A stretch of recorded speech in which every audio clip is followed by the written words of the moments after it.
रावेर लोकसभेतून बरेचसे माजी नगरसेवक माझ्या संपर्कात आहेत आणि त्यांनी मला शुभेच्छा दिल्या आहे, प्रवेश करण्यासाठी इच्छा प्रकट केली आहे.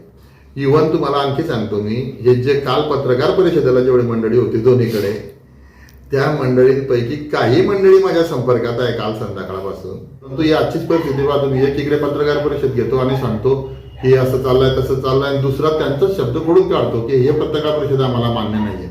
मग तुम्ही मला ते जनता जनार्दनाने सांगावं किंवा शिवसैनिकांनी सांगावं की मी कसं काम करावं इथे. खोटं बोलणे, चुकीची माहिती देणे वरिष्ठांना, आणि वरिष्ठांनी काही बाबतीमध्ये, माझ्या बाबतीमध्ये काही ठराविक लोकांना हाताशी धरून मलाही त्रास देण्याचा प्रयत्न केलेला होता.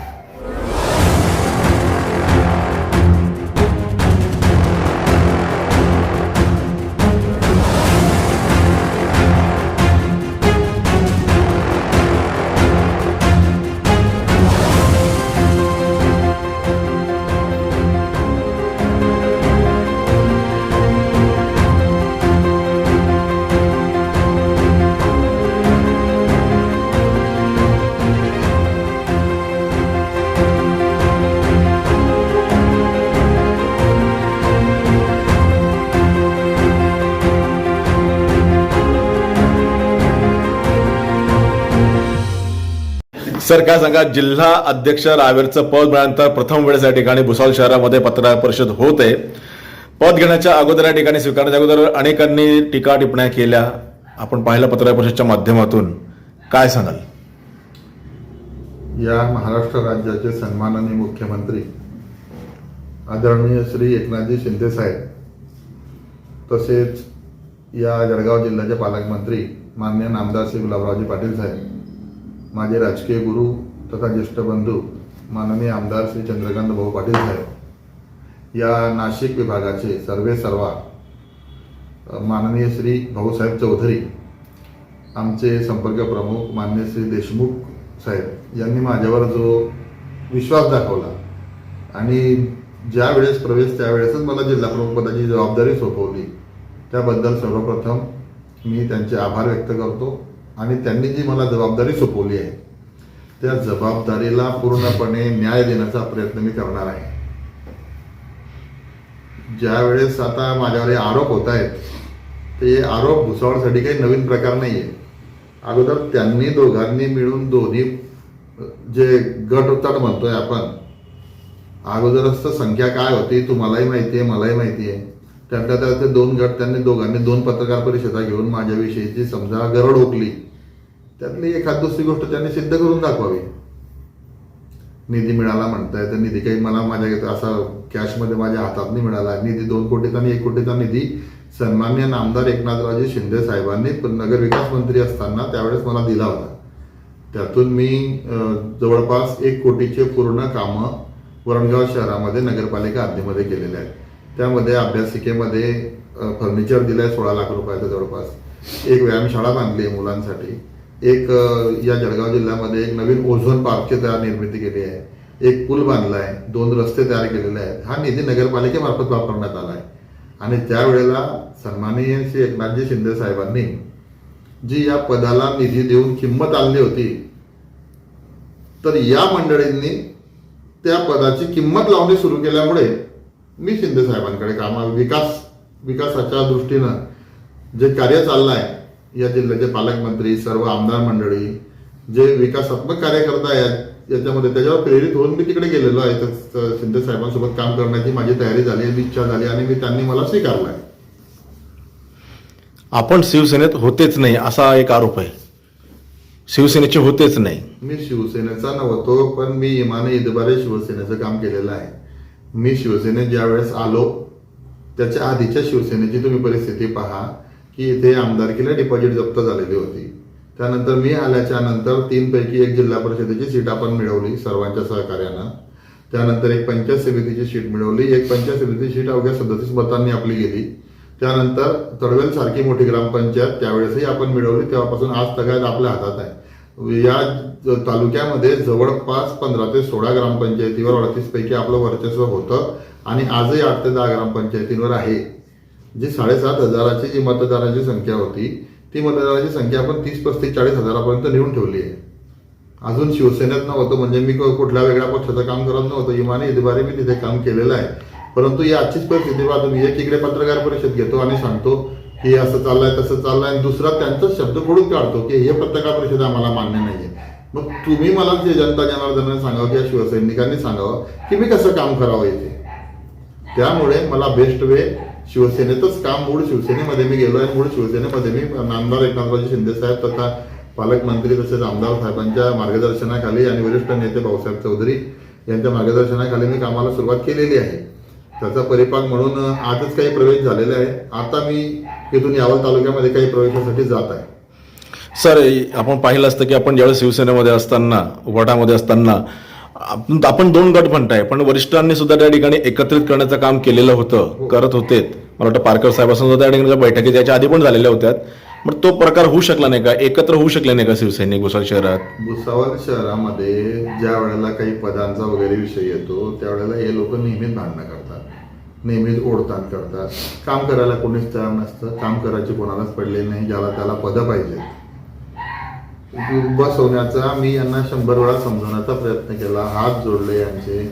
परंतु हे नंतर आता हे मलाच काहीतरी वेगळं समजायला लागले. माझ्या बापाची संघटना नव्हती तर मी त्यांना कसं आखणार आहे. आणि खोटं बोलणे, चुकीची माहिती देणे वरिष्ठांना, आणि वरिष्ठांनी काही बाबतीमध्ये, माझ्या बाबतीमध्ये काही ठराविक लोकांना हाताशी धरून मलाही त्रास देण्याचा प्रयत्न केलेला आणि त्यांचं सरळ सरळ काही विषय झालेले आहेत. आता पुन्हा ते त्याच तिकिटावर तोच शो करण्याच्या तयारीत होते. मग मी तरी का त्याच तिकिटावर तोच शो करायचा? मी माझं नवीन तिकीट आणि नवीन शो, नवीन आपल्या जुन्या संघटनेमध्ये स्थिर स्थावर होऊन लोकांची कामं करण्याचा प्रयत्न करेल. म्हणजे एकंदरीत एकी नसल्यामुळे आपण पक्ष सोडला असं म्हणावं लागेल. शिवसेनेमध्ये एकी नसल्यामुळे 100% तुम्ही आता कालच्या 2-3 पत्रकार परिषदा पहा. त्यांनी मी नामदार शिंदे साहेबांसोबत काम करणं सुरू केल्यामुळे, त्यांच्याकडे प्रयोग घेतल्यामुळे आता त्यांच्यामध्येच किती विरोधाभास आहे त्यांच्या पत्रकार परिषदामध्ये ते पाहतो मी. एक म्हणतो की यांनी पैसे घेऊन त्यांना पद दिलं, दुसरा म्हणतो की मीच त्यांना एवढं मोठं केलं. आता मी म्हणजे यांच्या याच्या चिल्लर प्रश्नांना उत्तर द्यायला बांधील नाहीये. तरी पण तुम्ही विचारताय म्हणून काही लोक मला कचरा समजताय. त्यांनी स्वतःला आरशासमोर उभं राहून पाहावं कोण कचरा आहे आणि कोण हत्ती आहे. सर, खोके बोक्यांचा काय प्रकार आहे? लोक म्हणतात की आता त्यांचं म्हणणं पडलं पत्रकार परिषदेमध्ये की खोके बोके घेऊन या ठिकाणी गेले असतील, मिळाले असतील म्हणून. खोके बोके घेऊन गेलो असतो तर कधीच गेलो असतो. आणि काही खोके बोक्यांचा काही विषय नाही. संघटनेमध्ये विकासाचं काम आहे आणि सर्व तुम्ही पाहत असाल महाराष्ट्रामध्ये या 1.5 वर्षामध्ये अतिशय वेगाने विकास झालेला आहे. आणि विकासाचं राजकारण आहे, त्यामुळे पब्लिकला कामं झाली पाहिजेत. बरेचसे लोक राजकारण विरहित काम करणारे लोक असे आहेत की त्यांना ज्या सोयी सुविधा पाहिजे, जी कामं पाहिजे ती झाली पाहिजेत आणि ती या सरकारमध्ये होत आहेत. मलाही ते आवडलं म्हणून मी तो मार्ग पकडला. चोर रात्री जाऊन प्रवेश करतो तशाप्रमाणे आपण प्रवेश केला रात्रीला. हा माजी नगरसेवक मुकेश गुंजन यांनी हा प्रश्न समोर मांडलेला होता. काय सांगलं याच्यावरती? चोर रात्री जाऊन प्रवेश करतो म्हणण्यापेक्षा चोराचा काय संबंध आला इथे? रात्री 1:30 वाजेच्या सुमारामध्ये एक महाराष्ट्र राज्याचे मुख्यमंत्री एखाद्या जिल्हा प्रमुखाचा प्रवेश करून घेण्यासाठी रात्री येतात, सर्व कामं आटोपून रात्री येतात आणि एखाद्या जिल्हा प्रमुखाचा प्रवेश करून घेऊन त्याला तिथेच पद जाहीर करून त्याच्यासाठी तासभर वेळ देतात. हे आमचं अहोभाग्य आणि या महाराष्ट्राचं अहोभाग्य आहे की एखादा कार्यकर्ता जोडण्यासाठी हे मुख्यमंत्री महोदय एवढ्या रात्री प्रवेश करून घेत आहेत. सर, एक प्रश्न त्या ठिकाणी उचलला गेला, नमा शर्मानेच उचलला होता. त्यांनी हात जोडून विनंती केली होती पदाधिकाऱ्यांना की आम्हाला विश्वासात घेऊन जिल्हाध्यक्ष पद पुढच्यांना द्या. याचं मागचं काय कारणू शकतं? आता यांना तिथून आपल्याला आधीच सांगितलं की यांना फक्त पद पाहिजे, काम करायला नको आहे. हे मी एवढ्या दिवसापासून यांचं बघत आलो आहे. नमा शर्मांनी सांगितलं, यांनी सांगितलं आणि यांना सर्वांना आता जिल्हा प्रमुख पदाचे डोहाळे लागले. त्यामुळे हे कुठल्या कुठे बरडताय. जो तो दाखवण्याचा प्रयत्न करतोय मी किती मोठा आहे. आतापर्यंत यांच्याकडे जी पदं होती संघटनेमध्ये त्या पदाला यांना न्याय देता आला नाही. काही लोक आपल्या वार्डापुरते, मतदारसंघापुरते मर्यादित राहिले, काही लोक गल्लीपुरते मर्यादित राहिले आणि पद मात्र त्यांनी मोठमोठे घेऊन ठेवले. शहरामध्ये किंवा ग्रामीण भागामध्ये काम करायला म्हटलं तर केवढा मोठा वाव होता या इथे. तसं काम पाहिजे तेवढं झालं नाही. फक्त एखादा तिकडून पदाधिकारी वरचे संपर्क प्रमुख मंडळी आले ते तेवढा पुरतं दाखवायचे नंतर ते गेले की इथे पुन्हा तोच शुकशुकाट व्हायचा तुम्ही जे बोलले वरिष्ठांचा त्रास मला या ठिकाणी होत होता आणि नमा शर्मा सुद्धा हात जोडून विनंती केली की आम्हाला विश्वासात घेऊन यांना सुद्धा वरिष्ठांचा त्रास होत असेल का? त्यांना विश्वासात घेऊन आणि वरचा त्रास होत असेल का? ती परिस्थिती तीच आहे. इथे परिस्थिती खूप वेगळी आहे. ते तुम्हाला आता येत्या महिना 15 दिवसामध्ये त्यांच्यामध्ये काय चाललं आहे तुम्हाला सर्व समोर येईल तुमच्या. सर, प्रवेश झाल्यानंतर काही कार्यकर्त्यांचे फोन वगैरे काही आले होते का? मला भरपूर कार्यकर्त्यांचे फोन आहेत. भुसावळ मधले काही? एकही कार्यकर्त्याचा मला निगेटिव्ह फोन नाही. भुसावळ मधले काही? सर्व लोक अतिशय तुम्हाला इमानी इतबारे सांगतो की भुसावळमधून सुद्धा आणि या रावेर लोकसभेतून बरेचसे माजी नगरसेवक माझ्या संपर्कात आहेत. आणि त्यांनी मला शुभेच्छा दिल्या आहे, प्रवेश करण्यासाठी इच्छा प्रकट केली आहे. इव्हन तुम्हाला आणखी सांगतो मी, हे जे काल पत्रकार परिषदेला जेवढी मंडळी होती दोन्हीकडे, त्या मंडळींपैकी काही मंडळी माझ्या संपर्कात आहे काल संध्याकाळपासून, किंवा आम्हाला यायचं आहे तर आम्ही त्यांचं स्वागत करू, पण आधीसारखा विषय राहणार नाही. विषय खूप वेगळा राहील. संघटना सिस्टीमने चालेल. भुसावळमध्ये झेंडा गाडला जाईल का शिंदे साहेबांचा? 100% गाडला जाईल. त्याच्यासाठीच मी प्रयत्न करतोय. अच्छा सर, आता पुढचं पाऊल कसं येईल तुमचं? पुढचं पाऊल सगळ्यात आधी तुम्ही पाहिलं असेल, मी त्या संघटनेत होतो. समाज शिवसेना उद्धव बाळासाहेब ठाकरे या गटात होतो मी. त्यावेळेस मी जसं इकडे शिंदे गटाचं खातं उघडू दिलं नाही, तसं मी आता शिंदे गटात शिंदे साहेबांकडे काम करायला सुरुवात केलेली आहे. त्याच पद्धतीनं मी इमाने इतबारेच काम तिथे करणार आहे. त्यांनी जो माझ्यावर विश्वास दाखवलाय तो सार्थ ठेवण्यासाठी मी अहोरात्र प्रयत्न करेल. त्याचं उदाहरण सन्माननीय एकनाथ शिंदे साहेबांनी माझ्या प्रवेशावेळीच मला दाखवून दिलं आहे की मी रात्री 2-1:30 वाजेला प्रवेश करून 2:30 वाजेपर्यंतचा वेळ जर ते मला देऊ शकता तर मी किती काम केलं पाहिजे,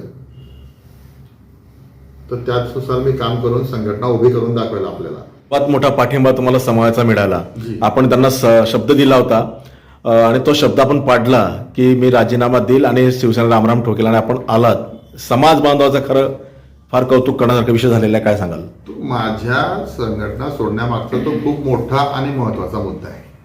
मी त्यावेळेसच आपल्याला वृत्तवाहिनीद्वारे सांगितलं होतं की जर यांनी खरोखर यामध्ये मार्ग नाही काढला किंवा काही उत्तर नाही दिलं आणि माझ्या समाजाचं जर माझ्या नावाप्रमाणे समाधान नाही झालं तर मी या संघटना सोडेल. आणि या मंडळींना मी वारंवार विनंती करून करून थकलो. माझी कुठेच दाद पुकार घेण्यात आली नाही. म्हणून मी समाजाला जो शब्द दिला होता की मी या संघटनेचं काम करणं बंद करेल आणि ते काम करणं मी बंद केलं.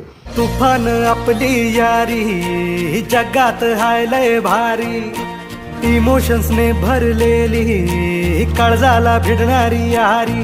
हे लढायचं नाही आता भिडायचं नाही, आडवा आला त्याला सोडायचं नाही. आम्ही सोबत हाय, आमची पावर हाय, दणका तुम्हाला सोसायचा नाही. आपली यारी लय भन्नाट हाय, आपली यारी लय बुंगाट हाय, आपली यारी लय भन्नाट हाय.